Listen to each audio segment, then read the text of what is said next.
Dhaka metropolitan পুলিশের commissioner Sheikh Mohammad Sajjad Ali পদত্যাগ করেছেন। আজ বুধবার তিনি ব্যক্তিগত ও পারিবারিক কারণ দেখিয়ে তার পদত্যাগপত্র জমা দেন। সংশ্লিষ্ট সূত্র নিশ্চিত করেছে যে কমিশনার সাজ্জাদ আলী তার আবেদনে ব্যক্তিগত দায়িত্ব পালনের অপারগতা প্রকাশ করে অব্যাহতি চেয়েছেন। 2024 সালের 20 নভেম্বর 2 বছরের জন্য চুক্তিতে তিনি ডিএমপি কমিশনার হিসেবে নিয়োগ পেয়েছিলেন। নির্ধারিত মেয়াদের প্রায় 9 মাস বাকি থাকতেই তিনি এ সিদ্ধান্ত নিলেন।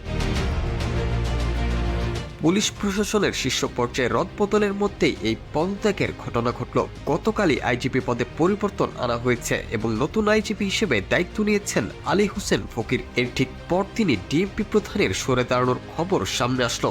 বিশেষ পুলিশ ক্যাডারের 1984 ব্যাচের কর্মকর্তা মোহাম্মদ শেখ সাজ্জাদ আলী 2024 সালের 21 নভেম্বর ডিএমপির 38তম কমিশনার হিসেবে দায়িত্ব গ্রহণ করেছিলেন। তিনি এর আগে তিনি অতিরিক্ত আইজিপি, কেএমপি কমিশনার এবং ডিআইজি সহ বিভিন্ন গুরুত্বপূর্ণ পদে দায়িত্ব পালন করেছেন।